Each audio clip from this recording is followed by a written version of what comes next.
कितने भूमिहीनों को जमीन मिलेगा उसका प्रावधान तो हमने एक्ट में पढ़ा नहीं है। आप यंग जर्नलिस्ट हैं, आपको ज्यादा शायद जानकारी होगी।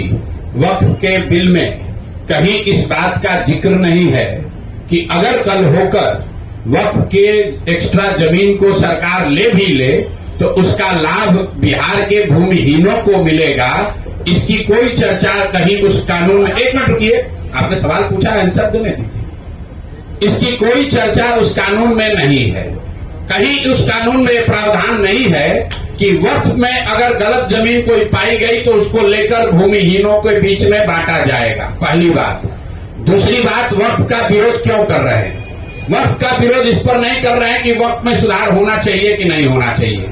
वक्फ का विरोध इसलिए कर रहे हैं कि हमको, आपको, सबको पता है कि जो लोग ये बिल लेकर आए हैं उनका वक्फ के कानून से, वक्फ की प्रॉपर्टी से लेना देना नहीं है। उनका एक और एकमात्र लक्ष्य ये है कि बिहार में, देश में हिंदू मुस्लिम का मसला चलता रहे।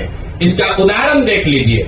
आप ही लोग सीएए का बिल आया तो हम लोगों ने उसका विरोध किया। आप जैसे कई काबिल पत्रकारों ने कहा कि प्रशांत जी, आप इसका क्यों विरोध कर रहे हैं? तो हिंदुओं को बाहर से लाकर, जो हिंदू शरणार्थी हैं अफगानिस्तान में, बांग्लादेश में, पाकिस्तान में, उनको लाकर देश में जगह देने की, सम्मान देने के लिए ये नीति और कानून बनाया गया है। कुछ लोगों ने ये भी कहा कि ये मुस्लिम आतंकवादी को, शरणार्थी को देश से निकालने के लिए किया गया है। आप जितने यहाँ पत्रकार बैठे हैं, मैं आपको खुली चुनौती दे रहा हूँ। अभी चुनाव है, कई बार अमित शाह आएंगे, प्रधानमंत्री से तो आपका मुलाकात नहीं होगा, लेकिन अमित शाह से पूछिएगा जरूर कि 3 बरस से इस देश में सीएए लागू है, कितने मुस्लिम सो कॉल्ड शरणार्थियों को इस देश से निकाला गया? और वो बात छोड़ दो, कितने हिंदुओं को आपने नागरिकता दे दी? ये बता दो। बांग्लादेश से, अफगानिस्तान से, पाकिस्तान से आने वाले कितने हिंदुओं को आपने नागरिकता सीएए में दे दी है? ये बता दो। मेरे भाई, तुमको सीएए लाकर ना हिंदू की मदद करनी थी, ना मुसलमान किसी शरणार्थी को हटाना था। तुम्हें सिर्फ बंगाल में हिंदू मुस्लिम करके चुनाव लड़ना था। तो ये हर 6 महीना पर कभी ट्रिपल तलाक है, तो कभी 370 है, तो कभी अभी वक्फ है, कभी कॉमन सिविल कोड है। जनता इतनी बेवकूफ नहीं है। आप वक्फ का बोर्ड, आप कानून में लिखिए कि अगर वक्फ कानून के बोर्ड में कोई गलत जमीन पाई गई तो वो जमीन गरीबों में बांटा जाएगा। ये कहाँ कानून में लिखा हुआ है? कानून पढ़े बगैर सवाल मत कीजिए। आप रोजगार की बात करते हैं, पलायन की बात करते हैं, लेकिन जनसंख्या नियंत्रण पे जनसुराज का क्या स्टैंड है? जनसंख्या नियंत्रण पर जनसुराज का नियंत्रण जो स्टैंड है वो बिल्कुल साइंटिफिक है। साइंस ये बताता है कि पॉपुलेशन ग्रोथ, TFR जिसको कहते हैं, total fertility rate, is directly proportional to the women education. महिलाओं का एजुकेशन बढ़ाए बगैर TFR को, पॉपुलेशन को नीचे नहीं किया जा सकता है। हम जान रहे हैं कि आप किस नजरिए से सवाल पूछ रहे हैं। कुछ लोग ये कहते हैं कि ये मुसलमानों, ये भाजपाई और कुछ संघी ये बताते हैं कि मुसलमानों ने जनसंख्या बढ़ाई है। जितने लोग बैठे हैं आप लोग एजुकेट भी हो जाइए। मुसलमानों का TFR केरल में, बिहार में हिंदू महिलाओं के TFR से आधा है। फिर से याद कर लीजिए, मुस्लिम महिलाओं की फर्टिलिटी रेट केरल में, बिहार में हिंदू महिलाओं के फर्टिलिटी रेट से आधा है। ये आपको क्या बताता है? जहां पर महिलाएं पढ़ गई, जहां पर उन्हें फैमिली प्लानिंग की या अपने परिवार के विषय में निर्णय लेने का अधिकार हो गया, आर्थिक और शैक्षणिक स्वतंत्रता आ गई, अपने आप पॉपुलेशन नीचे आएगा। बिल्कुल नहीं मानते हैं। आपके कहने से थोड़ी मान लेंगे। आप कहाँ पढ़े हम नहीं जानते हैं। हम व्हाट्सएप यूनिवर्सिटी में कम से कम हम नहीं पढ़े हैं। पटना में साइंस कॉलेज में पढ़े हैं और गणित की ही पढ़ाई पढ़े हैं, स्टैटिस्टिक्स ही पढ़े हैं। 78 साल के आंकड़ों में, ये भी ध्यान रखिए भाई, 78 साल में मुस्लिम आबादी प्रोपोर्शनली 7% देश में बढ़ी है।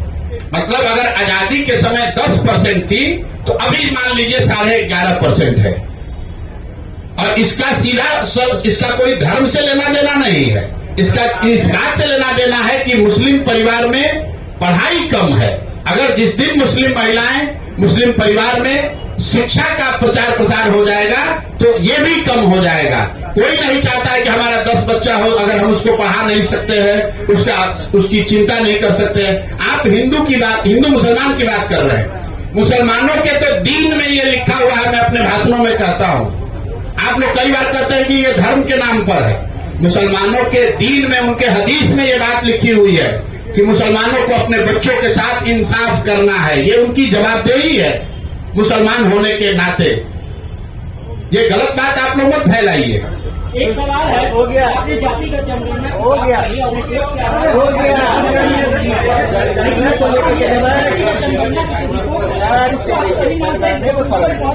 भाई ऐसा है, जातिगत जनगणना का रिपोर्ट सही हो या गलत, आप लोग जितने पत्रकार हैं 2 बरस तक इस राज्य में सिर्फ एक ही चर्चा हुई है, जाति जनगणना होना चाहिए नहीं होना चाहिए। हमने कहा भाई होना चाहिए, कर लो। लेकिन करने के बाद जिन्होंने कराया, आपका हमारा 500 करोड़ रुपया खर्चा कराया, उनमें से मैं दावा कर रहा हूं किसी ने 5 पन्ना भी उसको पढ़ा नहीं। उसी जातीय जनगणना में लिखा हुआ है कि 3% दलित समाज के लोग 12वीं पास कर रहे हैं, 5% से कम ईबीसी समाज का लड़का 12वीं पास कर रहा है। और समाज को क्या बताता है कि आरक्षण बढ़ा देंगे। आप मुझे बताइए, किस सरकारी नौकरी में बिना 12वीं पास आदमी को आरक्षण का लाभ मिल सकता है? जब आपका बच्चा 12वीं पढ़ेगा ही नहीं तो आरक्षण का लाभ मिलेगा कैसे? और ये तो 35 साल से कौन सत्ता में बैठा है? अगर ये लोग कह रहे हैं कि इन पर अत्याचार हुआ, हम सामाजिक न्याय के, गरीबों के, वंचितों के, पिछड़ों के मसीहा हैं, तो 35 साल से बिहार में सत्ता में बैठा कौन है? लालू जी और नीतीश जी। तो अगर यहाँ के बच्चे, पिछड़ों के बच्चे, दलितों के बच्चे, मुसलमानों के बच्चे या इवन सवर्ण समाज के बच्चे नहीं पढ़े तो उसका जवाबदेही किसका है? उनका बच्चा नहीं पढ़ा, 9वां नहीं पास किया, तब भी उसको मुख्यमंत्री बना रहे हैं। लेकिन जो सामान्य परिवार के बच्चे 12वीं पास नहीं किए हैं, उनको जीवन भर मजदूरी ही करना पड़ेगा। ये बात बिहार के लोगों को समझने की जरूरत है।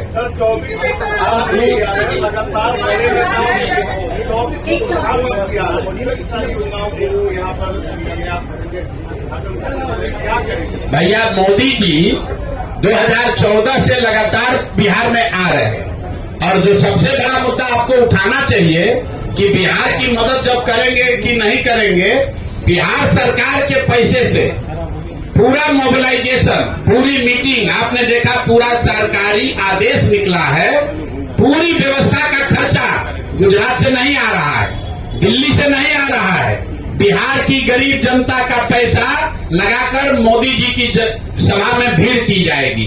और जहां तक आपने कहा घोषणा करने की, तो मोदी जी 2014 से लगातार घोषणा कर रहे हैं। कई घोषणा तो हम ही ने लिखा है उनका। इसी मोतिहारी में 2014 में उन्होंने कहा कि ये चीनी मिल जब चालू हो जाएगा, इसके चीनी से चाय पिएंगे तभी बिहार में वोट मांगने आएंगे। 2014 से आज 11 बरस हो गया मेरे भाई, वो चीनी मिल तो चालू नहीं हुआ।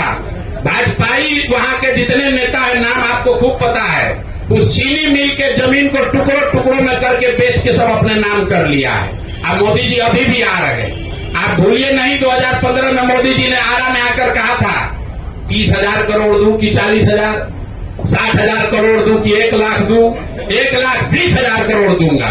पैसा कहाँ आया? आप लोग तो सब बिहार में रहते हैं, आप पत्रकार हैं, आप भी कुछ देखे होंगे, कहीं आप तक भी पहुंचा हो तो बता दीजिए। हम तक तो नहीं पहुंचा है भाई। 1,20,000 करोड़ का मोदी जी घोषणा किए थे 2015 में, और 2000, ये नाम मत कहिए कि विपक्ष में थे इसलिए नहीं हुआ। 2015 से लगातार मोदी जी दिल्ली में प्रधानमंत्री हैं, और 15 से लेकर 25 में 10 बरस में 7 बरस भाजपा बिहार में सरकार में रही है। दूदू को उसका उप मुख्यमंत्री है। कोई मुरेठा बांधता है, कभी कभी मुरेठा खोलता है, उससे जरा पूछिए कि 1,20,000 करोड़ जो पैकेज दिए, या तो मोदी जी ने दिया नहीं, और अगर दिया तो बिहार के नीतीश और सम्राट चौधरी भाजपा की सरकार ने उसको लूट लिया। तीसरा तो कोई उपाय है नहीं। तो या तो ये सरकार माने कि मोदी जी ने पैसा भेजा नहीं, या माने कि उन्होंने भेजा, हम लोग यहाँ पर चोरी कर लिए, लूट लिए। ये महिला 1 मिनट ये पूछना चाह रही, उनको पूछ लेना। बिहार में आपराधिक घटनाएं लगातार बढ़ी हैं। रोहतास, आरा, सीतामढ़ी बीते 3 दिनों में क्राइम रेट बढ़ा है।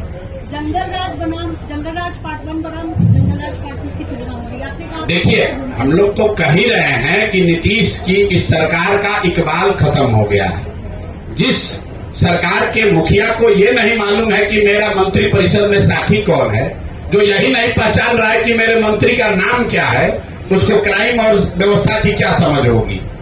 बिहार में क्राइम बढ़ने के दो बड़े कारण हैं, जिसको आप लोग समझिए। एक है शराबबंदी और दूसरा है ये भूमि सर्वे, जो मैंने अभी आपको आंकड़े दिए। 60% मर्डर के जो रजिस्टर्ड केस है बिहार सरकार के आंकड़ों के हिसाब से, वो कहीं न कहीं भूमि के विवाद से जुड़ा हुआ मामला है। और शराबबंदी की वजह से प्रशासन का एक बड़ा तंत्र, ये आप लोग बात को समझते हैं फिर नहीं समझते, लिखते नहीं है। प्रशासनिक तंत्र का एक बड़ा हिस्सा सिर्फ शराबबंदी लागू करने, उसको रोकने, उससे कमाने, उसको छिपाने में लगा हुआ है। Common normal law and order के लिए लोग उपलब्ध ही नहीं है। ये बात हम नहीं कह रहे। इसी सरकार के दौरान पीछे जो चीफ जस्टिस ऑफ इंडिया थे, उन्होंने कहा कि इस तरह के आप कानून बनाते हैं तो पूरा जो लॉ एंड ऑर्डर की व्यवस्था है, कोर्ट और कचहरी है, सब चोक हो गया है। ना जेल में रहने की जगह है, ना न्यायालयों में न्याय होने की संभावना। 1 लाख से ज्यादा लोग अभी जेल में हैं। कोई पूछने वाला नहीं है कि भाई 1 लाख लोग को कब बेल मिलेगा। ये कौन 1 लाख लोग हैं? ये दलित हैं, ये पिछड़े हैं, ये मुस्लिम हैं, ये समाज के गरीब घर के लोग हैं, जिनके पास कोर्ट में जाकर बेल लेने का भी साधन पैसा नहीं है। और जो पैसा वाला है वो शराब माफिया बनकर करोड़ों रुपया का लूट कर रहा है। हमको लोग कह रहे हैं भैया शराबबंदी हटाने के बाद क्यों करते हैं? अरे भाई, हम शराबबंदी हटाने की बात नहीं कर रहे हैं। शराबबंदी के नाम पर बनाए हुए इस गंदे कानून को हटाने की बात कर रहे हैं, जिसमें कानून बनाकर दुकान बंद कर दिया गया और होम डिलीवरी चालू कर दिया गया। घर घर में होम डिलीवरी हो रहा है। 20,000 करोड़ का नुकसान हो रहा है। और पूरे बिहार में आप लोग देख रहे होंगे, अभी आपको सूचना भी मिलती होगी, सूखा नशा इतने तेजी से बढ़ा है युवाओं में। अगर ये नहीं हटा, 5-7 वर्ष में जैसे आप पिक्चर देखे थे उड़ता पंजाब, वैसे सुनिएगा उड़ता बिहार हो जाएगा। ये यहाँ शराबबंदी के नाम पर लोगों में, युवाओं में बहुत बड़े पैमाने पर सूखा नशा फैल रहा है। इसलिए इसको गलत कानून को हटाने की जरूरत है।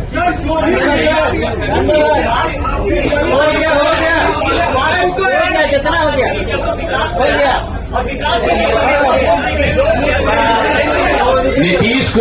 नीतीश कुमार विकास किए हैं, ये उनका दावा है। भाई किए होंगे, हमको तो दिख रहा है, किसी को दिखेगा किसी को नहीं दिखेगा। लेकिन नीतीश कुमार ने 22 नवंबर 2023 को कहा कि नहीं कि 94 लाख गरीब परिवारों को 2 लाख रुपया देंगे। ये कहा है कि नहीं कहा है? अपने ट्वीट में लिखा है, विधानसभा में कहा है। नीतीश कुमार ने 2006 में ये महादलितों को कहा कि नहीं कि 3 डिसमिल जमीन देंगे। दिया है तो दिखाओ।